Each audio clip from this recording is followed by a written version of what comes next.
If you want to control the future, you don't argue with adults. Adults already have beliefs.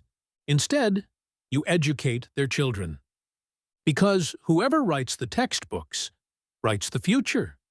In the early 20th century, some of the most powerful corporations in America realized something extraordinary. Winning public opinion wasn't enough. They needed to shape the minds of the next generation. By the early 1900s, corporations faced a serious problem. The public hated them. Industrial monopolies were blamed for worker exploitation, political corruption, and violent crackdowns on labor. Newspapers called them robber barons.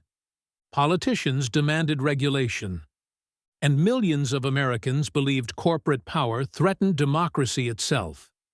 Something had to change. Corporate leaders invested heavily in public relations. They hired image consultants, funded charities, published glowing advertisements about the virtues of industry.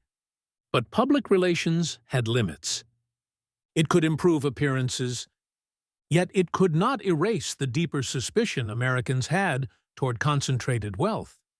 To truly change public opinion, corporations realized they needed a longer strategy. Business leaders began asking a new question. What if they didn't try to convince adults at all?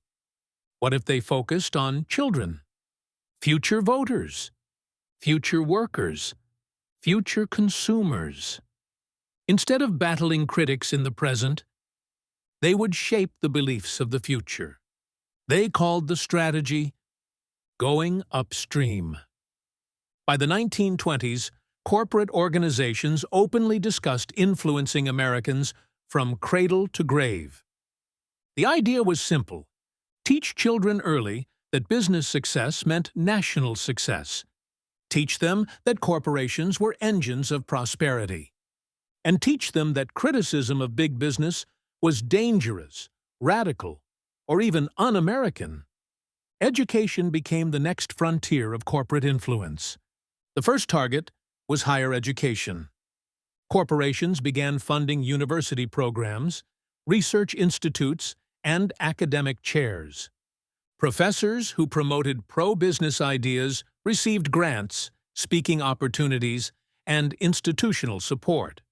Those who criticized corporate power often found their careers stalled. Over time, entire academic departments became dependent on business funding. The message was subtle but powerful. Certain ideas advanced careers. Others ended them. But influencing professors was only the beginning. The real battle was the curriculum itself. What did American students learn about wealth, power, and inequality? Did textbooks describe monopolies as dangerous concentrations of power, or as engines of national progress? The answer depended increasingly on who reviewed the books. By the early 1930s, corporate organizations became alarmed. Many school textbooks described labor struggles, corporate abuses, and economic inequality. Some even suggested that unregulated capitalism created instability and injustice. To corporate leaders, these ideas were unacceptable. If children grew up believing that corporations caused social problems, the future of business itself could be threatened. One of the most powerful business organizations in America stepped in: the National Association of Manufacturers, known simply as the NAM. Representing major industrial corporations, the NAM launched a massive investigation into what American children were being taught. Their goal was simple: find and eliminate ideas that portrayed business negatively. The NAM began reviewing textbooks used in schools across the country. History books, economics books, civics textbooks. In total, more than 800 textbooks were examined. Researchers combed through every page, looking for anything that criticized corporations, wealth inequality, or industrial power.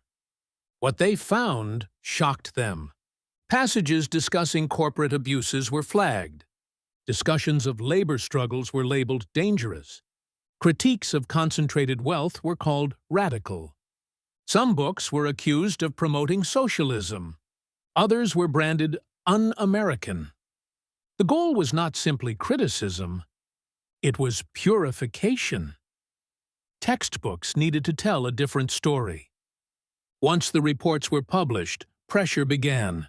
Publishers were warned. School boards were contacted. Textbook authors were criticized. Passages were rewritten. Entire chapters disappeared. Gradually, the narrative changed. Business leaders were celebrated as innovators. Industrial growth became the central story of American progress, and criticism faded from the page. The rewritten textbooks taught a new lesson. Business created prosperity. Industry built the modern world. Corporations represented efficiency, progress, and national strength. Economic inequality was rarely discussed. Labor conflicts were simplified or ignored, and the idea that corporate power might threaten democracy slowly disappeared from the classroom. For decades, millions of American students learned from these textbooks. Generations absorbed the same message. Business success meant national success. Corporate leaders were builders of civilization.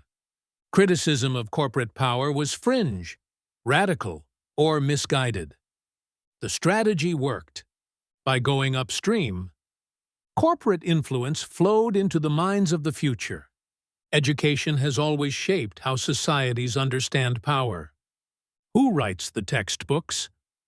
Decides what stories are remembered, and what stories disappear. Nearly a century ago, powerful corporations realized that controlling education meant controlling the future. Which raises an uncomfortable question today.